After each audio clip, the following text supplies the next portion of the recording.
it was my stepfather who would always encourage me and tell me, Kriz, I know you're working hard in school, just keep at it, do your best, and one day you will arrive. And it always tripped me out that he would say that. Like, and he would look at me like with such confidence and resolve that I was going to arrive. And I never heard that term before, or that phrase. Yeah. And so I'd always like, what do you mean I'm gonna arrive? Like, I don't understand. And he would explain to me there's two types of people that he's observed in his lifetime. There's the people who know their passion and are living within it. And then there's the other type, or it's not so much a type, but maybe a phase, where they're just doing because that's what they have to do. Yeah. And he said that his observation of me is that was the kind that would just do what I have to do. And he observed that I didn't really know my passion. And that was probably why it took me so long to even want to go to school in the first place. Like, after high school, I did my own thing and had my own curvy path of, kind of learning about myself and having my own experiences. And so by the time I was 25 or 26, I had realized, man, like, there's more to life than just the stuff that I've been experiencing. Not to take away from my experiences, but I had at that point in time, I finally had a thirst, or not a thirst, a hunger to learn more. And I thought, it's time for me to go to school. Yes. And I did, like, life itself is school, right? Yeah. You learn it through life. But what I learned during my time at San Francisco City College was a self-discipline and setting goals for myself and accomplishing things that only I can accomplish. And it was my dad, my father, who told me, who'd always remind me that your education is yours. No one can take it from you. Yes. And I always imagined that as a degree, right? But, looking back now, or back then, I realized it was what I was acquiring in not only my experiences, but what I was accomplishing for myself personally. Yeah. And I had a lot of professors and faculty and staff at City College who really kind of helped keep me on my path. And so I'm forever grateful for that. And then, so yeah, along the way, sorry if I'm rambling, you can always stop me. No, I think that you have a really great point. A lot of times we set out, we think, okay, this is my major, and we don't look at, okay, this is the path, but sometimes the most important things are happening along the journey. Yes.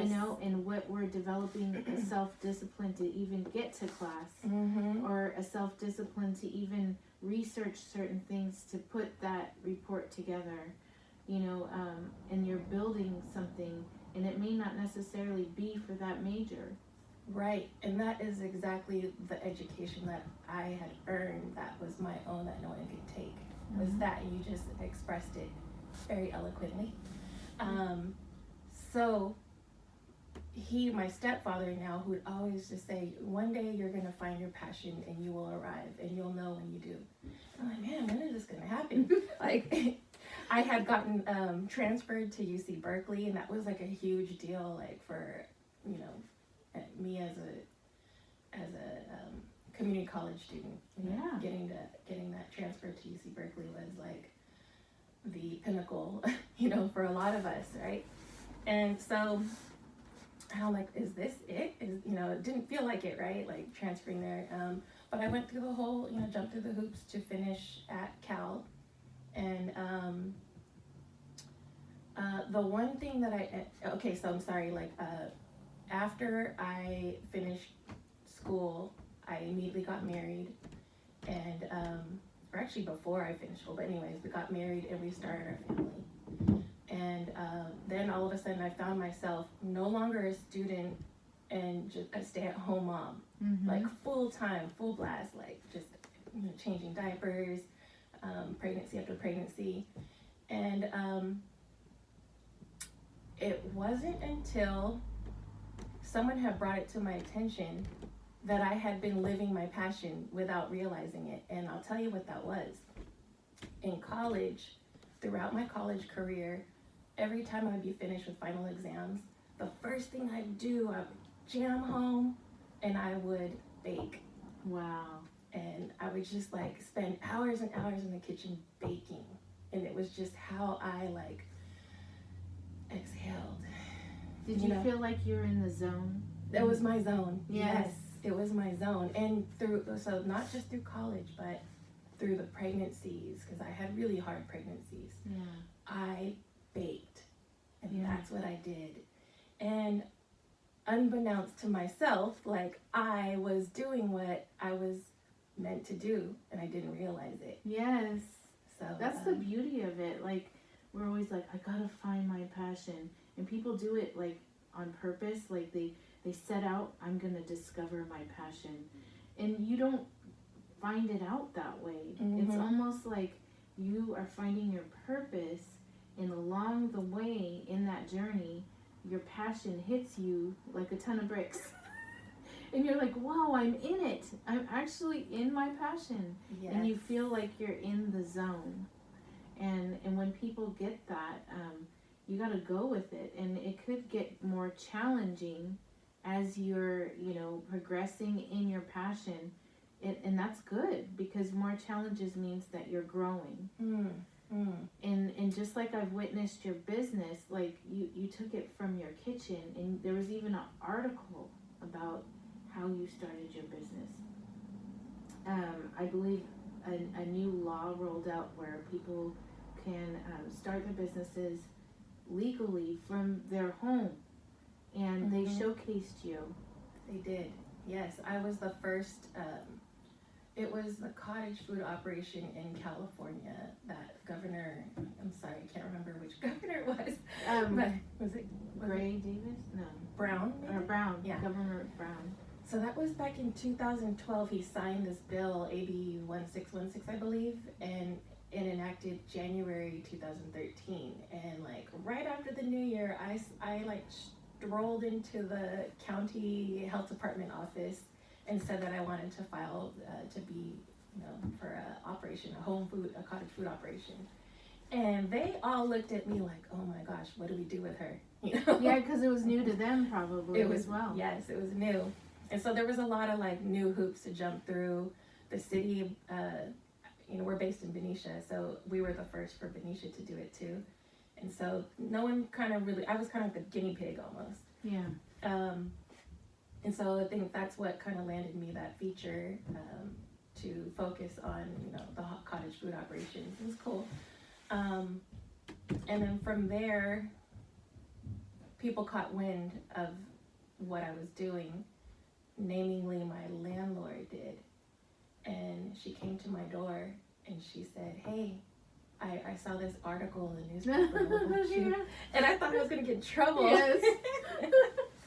And she said, I have a vacant spot in the building, and I want you to take the key and use it to grow your dream. And I said, what? That is awesome.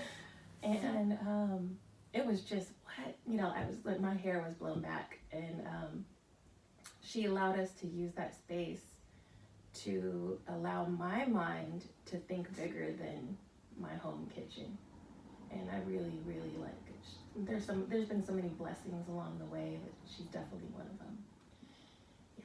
So when you are, sometimes I'm sure in business, you're like, I don't know if this is going to work, or if I could withstand this. And you probably discover even more so your ability in the midst of that, right? Can you think of anything like when you put on an event, or you were marketing, and you felt like there was a huge challenge? Anything in your business, what was the biggest challenge getting it off the ground? One of the biggest challenges. Oh, well, just what you're saying though, that description of that feeling is kind of like, and many can relate to this. when you're writing a paper that's due the next day, or you have to take your final exams and you're like worried that you're not going to pass, and you end up passing with flying colors, or that paper finally gets written, and all that hard work and effort that you put into it, and you worry and you stress, and it ends up being okay, and you pass, right? That's that kind of feeling that, and I still get that. It's like an adrenaline rush too, I bet. It's like, okay, this is all up to me. I am creating this, and I gotta put this together. Yeah.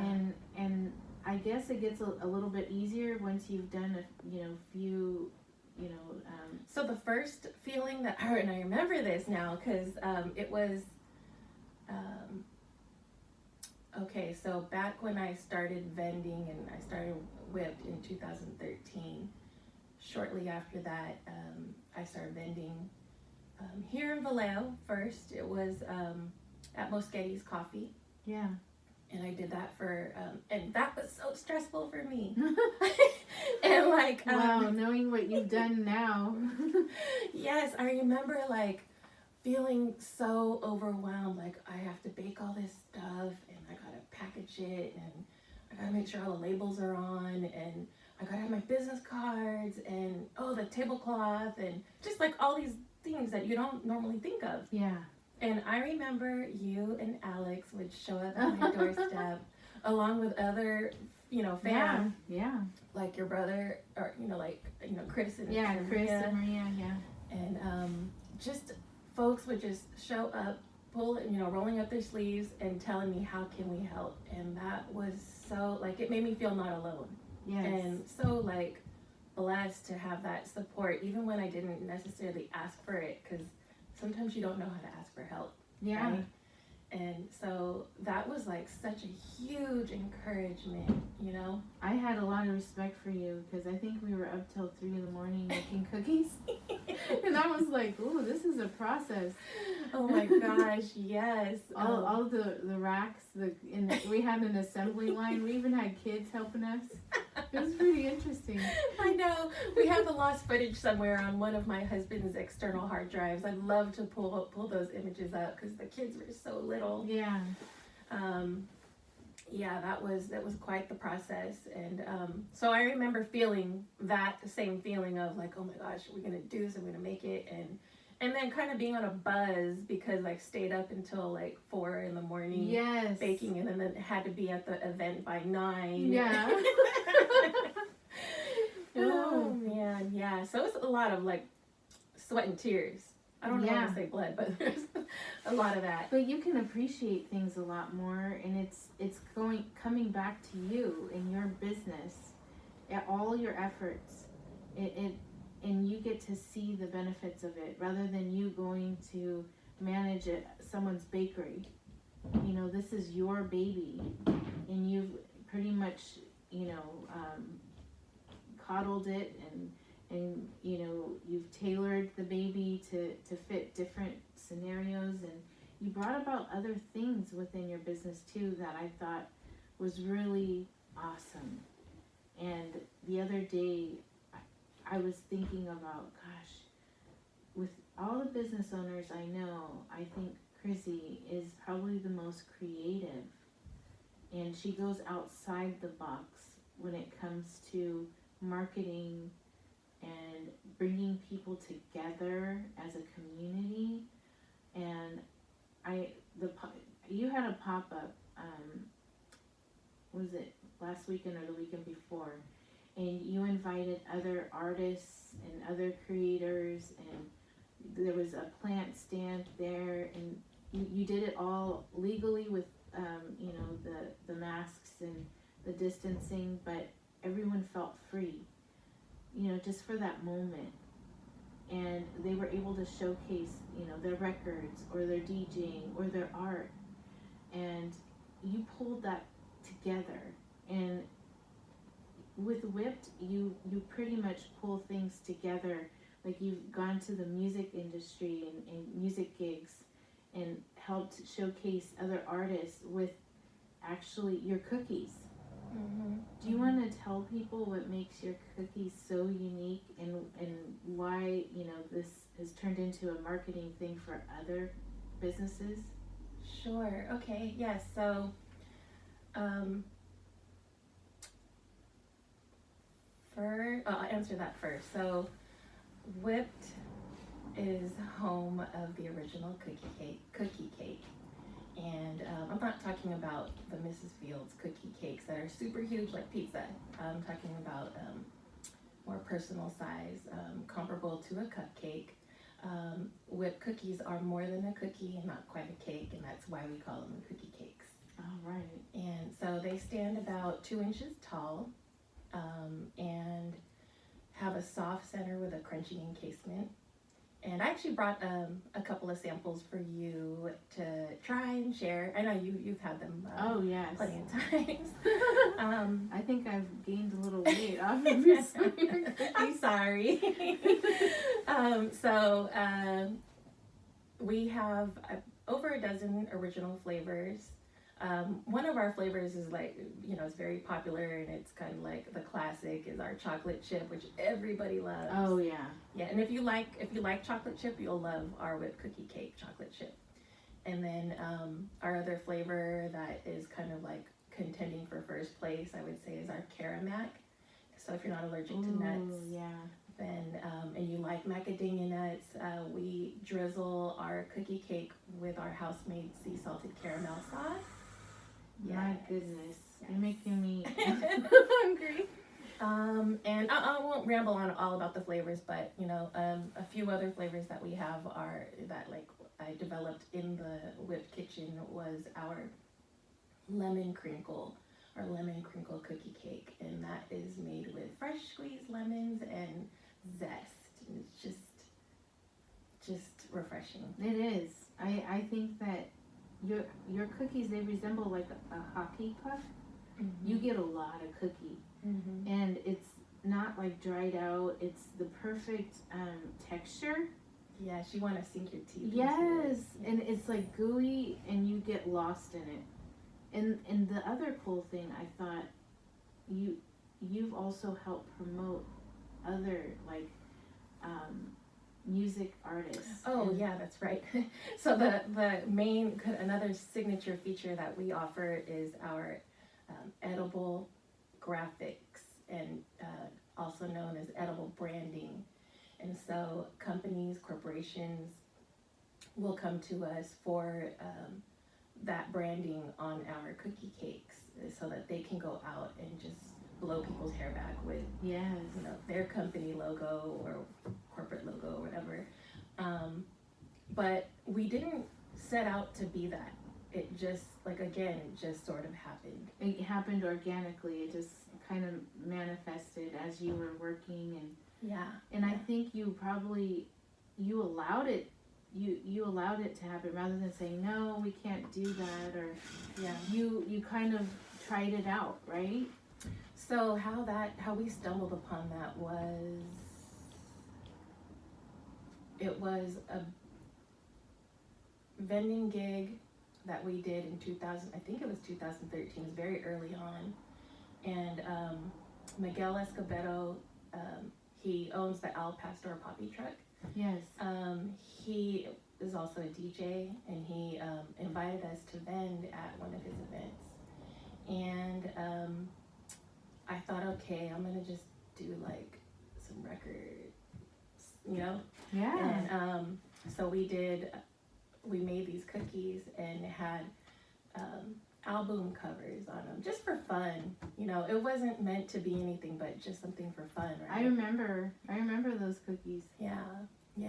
A lot, and it blew a lot of people's hair back. Like, yeah, you had like Run DMC on a cookie. You had like all the old like hip hop, and you had some new, and and we also, I remember specifically, we did some Mac Mall. Yes. We did Mac Mall, yes. And he ended up coming to the event, and I was like, wow. What? So, like, you know, it was just, there was so much joy in the air. I remember that, and you know, it was like, we had them all across the table. Like, if you were going to a record stand, and digging for records. So that was kind of how it was. They're like, oh, I'll have that Beastie Boys cookie. Yeah. Instead of naming the flavor, they're like naming the album cover.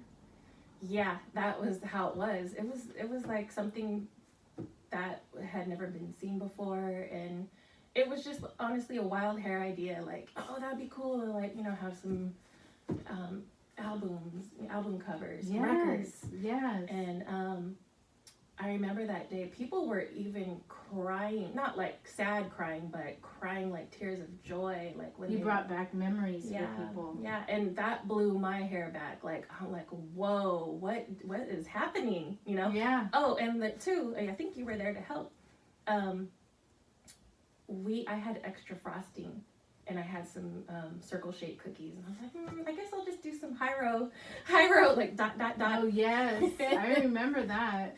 It was just total wild hair, like a wild hair idea, and like people were like driving from South City because they had heard or seen it on Instagram, like, what are these cookies? And they drove from all over the Bay to come and get those cookies before they got snatched up. And so it was like, what did I just stumble upon, you know? So it was cool. And like, what really was most meaningful to me was seeing how that brought an emotional connection for people. And so like, that was, you know, super neat. You've done birthday parties and special occasions too, and people put their kids' picture on your cookies. Yes. Pictures,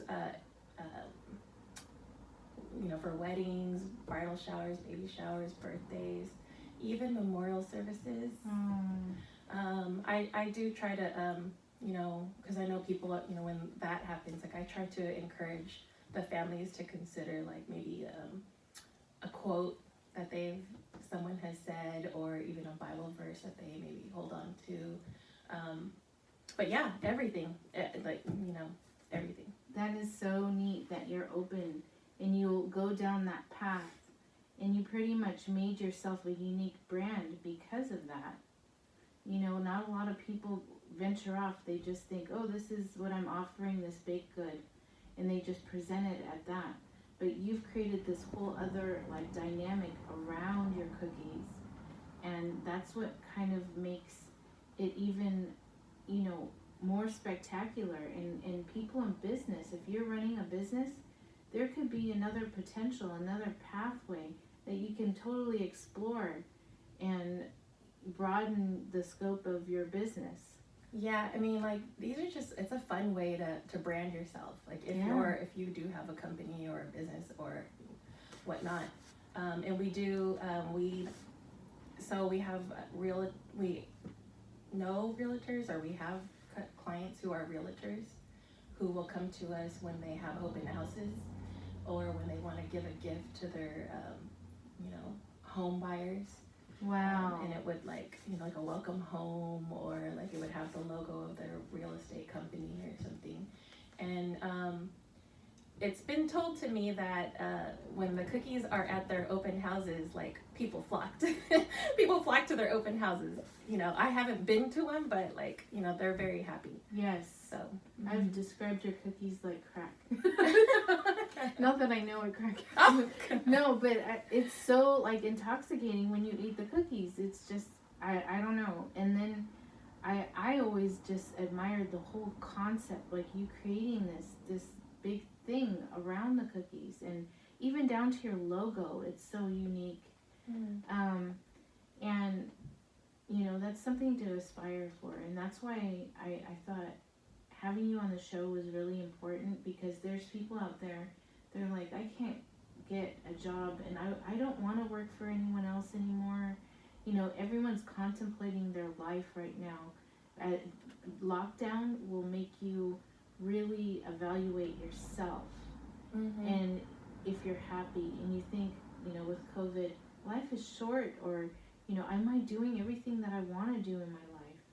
And a lot of times people don't know how to get there, and knowing that your passion isn't just gonna come to you, that you have to be doing things that you love doing, and then you discover more and more.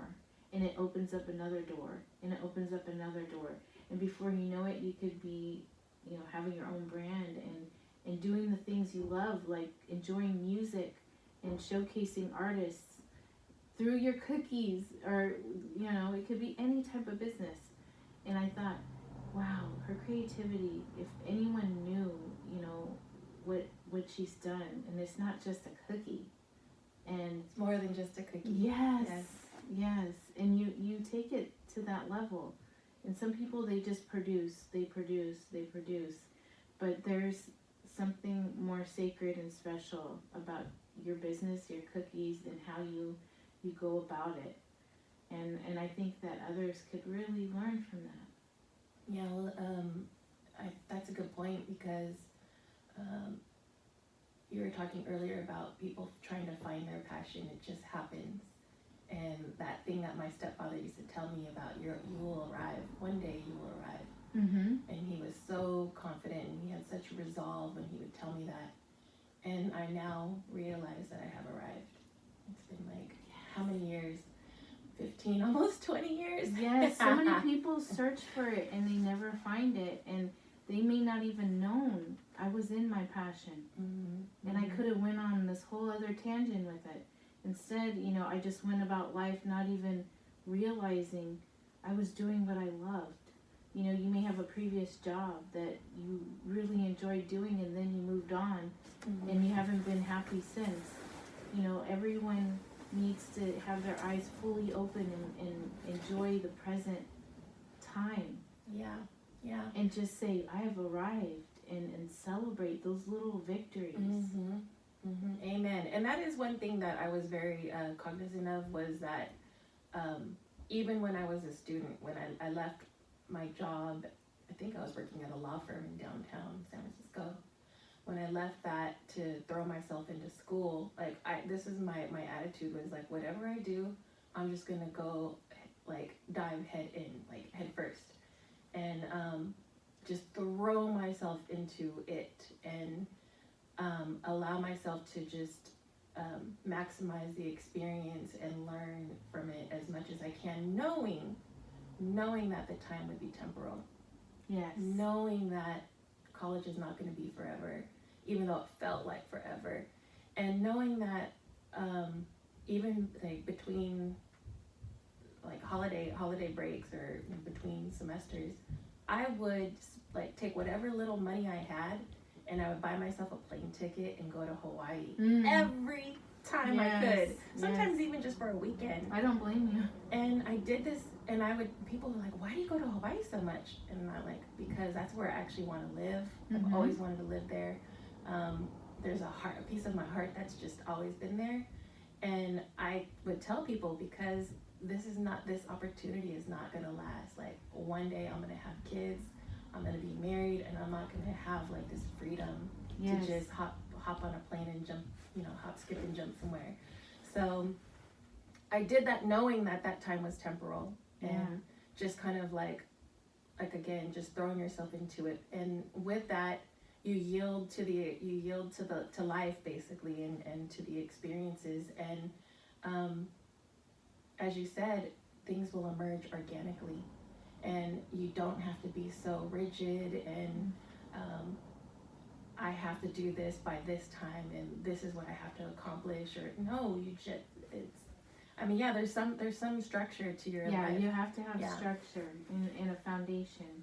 So one of the mantras that I used to hold close to my heart throughout that whole time period was, and I'm sure everybody's heard this before, it's, if you fail to plan to fail. I don't remember what it is. If you fail to plan, then you plan to fail. Yes. So that was what I've always held to my heart. That's your discipline, your inner discipline. Mm-hmm. Yeah. And so, maybe I'm rambling too much, but on my calendar, my personal calendar, I'd always write days of, this will be my day of spontaneity. And so that would be the day that I didn't have anything that I had to do, that I could just do whatever. And so that was kind of how I did things. And with the business itself and how I approached it, when I was at home, like as a home business, is I think because of my landlord, how she gave me the key to that space and told me to dream bigger, it allowed me to dream bigger. And Wow. so the things that I purchased, invested for my business, was not for home use. Yes. It was for like a commissary commercial bakery use. Yes. So giving back Yeah. to your baby, like Yes. giving your baby the food it needs to grow. Giving all, I've seen you like turn that kitchen. It's a commercial kitchen, and I've gone to your place to have, you did little pop-ups and offered really delicious little meals and things like that. And I thought, wow, she's really taken this whole thing and created this from just an idea, a concept. And having that concept and making it materialize is what a lot of people, they want that end product, but they don't understand, like, you have to enjoy what you're doing, and you have to, that's how things grow and blossom. And I remember there was like a couple of years, like heavy hitting years for me during this whole process, where I just did nothing but focus on the business. And it part of it, like, yes, it was something that I was passionate about, but there was a little tinge of me in my heart where I'm like, man, I can't wait for this to be over, where I can have time to breathe again, and I can, have time to spend with my friends or with my family, or sit down and talk with you, like stuff like that, because it would just be like, I gotta keep doing this, and that's like, it was like a lot of high pressure, and I'm sure. but I knew that time was temporal as well. Yeah.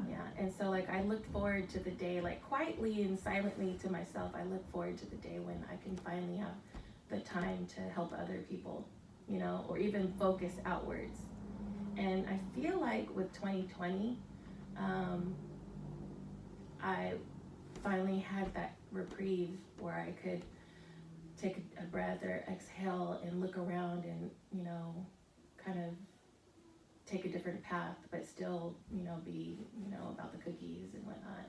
And Yeah. that's kind of where we started doing these pop-ups, like, sort of emerged. So. What you're doing is also beneficial to the other businesses as well, because everyone's kind of suffering with, having less people, less customers, and having everyone come together and be able to share their business, and you're offering this forum for that. You're creating this you're creating this atmosphere where business can still thrive. And it may be, at this scale, but I had friends say, did you see that there was a plant sale in Benicia? And I said, yeah, I was there. And it's just neat to see all the connection that was made, and you offering that forum for that. And I think that businesses don't need to suffer. I think if everyone came together and there was more unity like this, that we can definitely stay afloat, at least as communities go. I've seen some really great businesses shut down, mom and pops businesses, and I feel that that's what's in attack right now is the mom and pops businesses. Yeah. And if everyone were to pull together and have these safe events where everyone's feeling secure and they're not worried about the pandemic, but they're aware, and people can still highlight their goods and services and business in general. Yeah. I think that what you did was really awesome, and it's a great roadmap for others maybe to follow, like here in Vallejo, thinking about networking with other businesses. For sure. And you know, I'll say that, I'll say two things. Number one, I'm really hoping that the pop culture events that we're hosting at Whipt Lot will continue to, will gain traction and, you know, momentum, and we're really putting energy into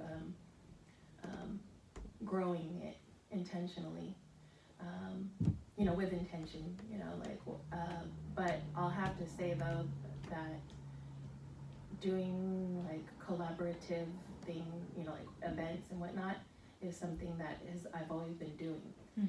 And I've never really been the one to offer it, but I've been a part of them, and so this has been a long time coming, where we're able to offer it to others and be able to kind of reciprocate that help. You know, I don't know how to call it help, but you know, it's hard to. It's like an exchange. Exchange. Yeah. Yes. You know, we've done stuff with the record guy. You know, it's the Stax Record Shop, I believe that's what. Yeah, Stax. But his name is Gabe, and his b-boy name or DJ name is Del Rocks, and he's actually organized so many events, and we've helped him, or like, you know, been with him. We rocked with him many years, and with the events that he's organized, and so it was kind of an honor for me to have him, you know, come out and collaborate with us, or you know, exchange with us as well. So it felt kind of like, oh, I finally get to do something for you. Yes. In a weird way. It's like I'm not really doing anything, but so how that came about was, back in 2020 during the whole pandemic, a food truck friend asked if he can pull up to our lot, and I'm like, wow, I've never like really super thought about that, but yeah, that'd be cool, you know, let's do it. And you know, because they were having a hard time, you know, in their market, their typical market, you know, with all the shutdowns and whatnot. So they came out, and people showed up and showed out in 707, you know. Yes. And so it was like, okay, well, just let me know if you want to come pop up again. It was just kind of random. And we had a couple of other food trucks come and pop up as well in 2020. And it was always random-ish, where like wasn't really super planned until like maybe the week of or something. And it was between 2020 and this year, like during the holiday break, that I just like, I think that this is what I'm supposed to do. Like, and I you know, I'm still trying to decipher exactly, but like, the whole part is to be more intentional about it, and to be more consistent, right? Yes. And it's almost like a calling, like something's beckoning you. It was beckoning my heart, and just trying to figure out how to do it without breaking myself. Yes. Because like it's a lot. It was like I'm like, I want to do this. I see this empty space here every weekend. It's empty, and I look at it as a lost potential. Yes. You know, for other people. And I'm like, you know, people right now need to be out. You know, like the businesses need to be out. Like, there was actually something I observed at your pop-up. When we were all doing our own thing at each center, like there was a DJ, a plant, an artist, and the food truck, there was this gentleman, he was just sitting, and I think he just wanted to be around people. And he was just looking around, and he was by himself. And I was like, who's that guy? And I got a sense that he was just there because he missed being around people. Yeah, and it is healing. It is healing, because I remember feeling that healing in 2020 when we would have like these random pop-ups, where, because we were all so scared, and like people were told to stay away from each other, and this, that, and the other. There was fires, there was riots, there was, you know, all kinds of just crazy stuff. And we didn't know, like, are we gonna do this? Like days before, like, are we gonna do this? And we would end up doing it, and people were masked, or you know, they would social distance or whatever the case places. It was grab and go. But just that was healing enough just to kind of like exchange that energy with others. Yes, I really think as a collective that we do exchange energy, and when everyone's in isolation, you cannot thrive. You cannot grow because there's an exchange that occurs Yeah. when you're in the presence of someone, and you can't get it through Zoom. No. You can't get it through any of those social media platforms. Right. There's something about human to human like contact, like when you are in person, and you could still do it safely and follow the guidelines and things, but there's something that all of us kind of were set back when we were in total isolation. Mm-hmm. And it does something to your human spirit, it does something sure. to your psyche, and it's not healthy. Oh yeah, I mean, I saw some friends who had not been out of their home for months, who would show up to just like get their food or get some support with the cookies, and their kids didn't know how to look me in the eye anymore or say hello, and they were kind of skittish and didn't want to be around, and like that, knowing that, it's heartbreaking. Yes. And so, and I know that is the case for so many families and so many individuals. And so doing these things is actually like a fight. It's a fight for, and I know it sounds kind of dramatic, but like that's kind of what's in my heart, is like we're fighting for our businesses. We're fighting for the health of our mental health and for the health of our community. And so it's like that. And so because the space that Whipt is at is empty all the time, and it's not a complaint, it's just an observation, like man, this could be filled with, it just takes effort, it takes coordination, it takes energy to do it. Yes. And so that's a whole nother thing that I'm like really hoping to develop and grow and branch.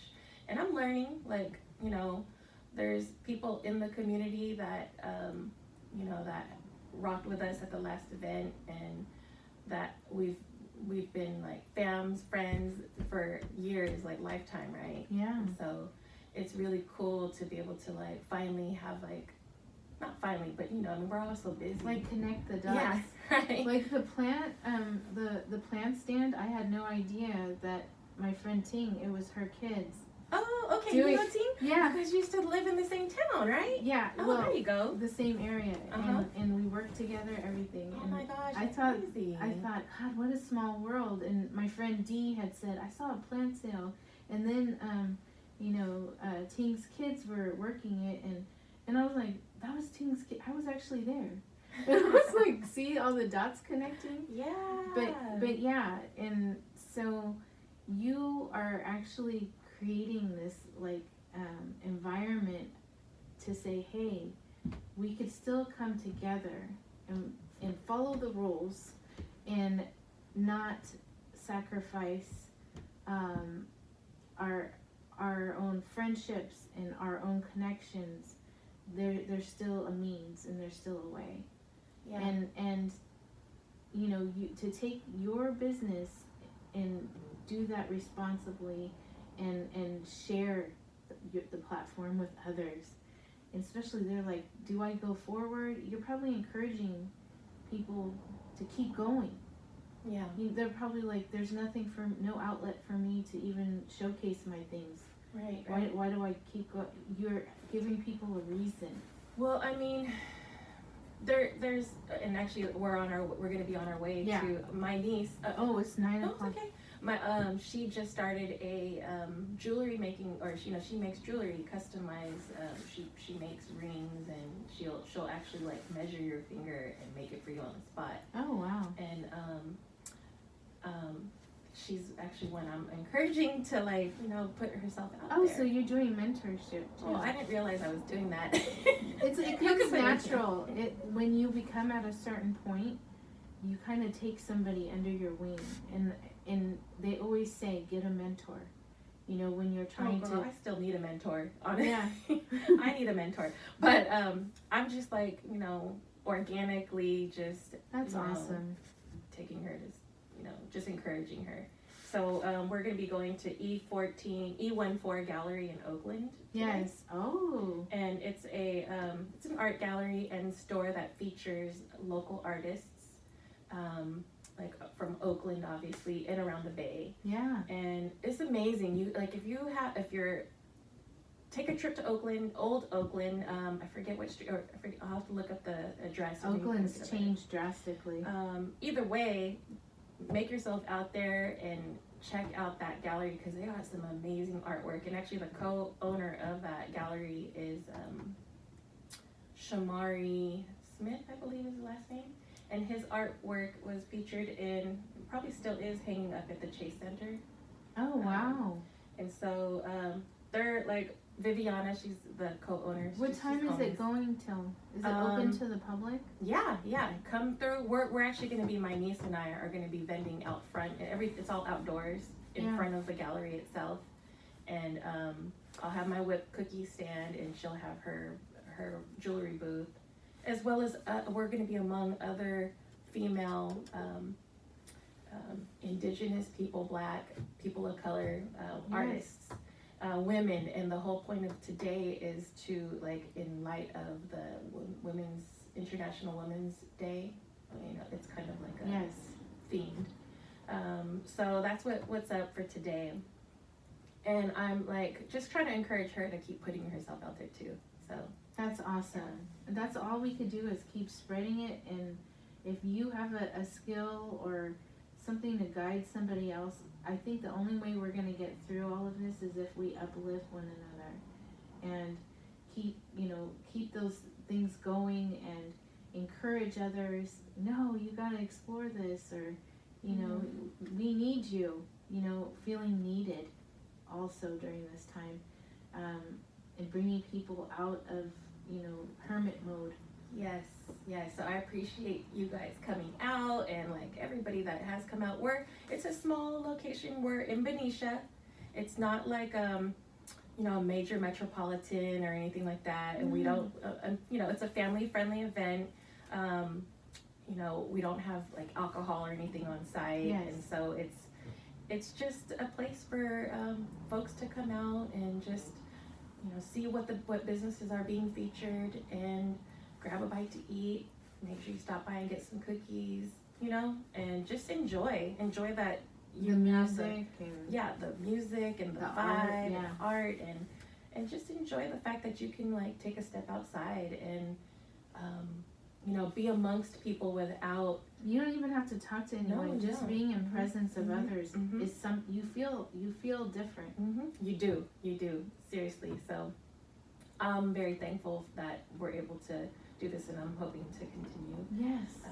And so the next one that we're hosting is on Saturday, March 27th at the Whipt lot in Benicia. And I think other business owners could benefit from seeing what you're doing.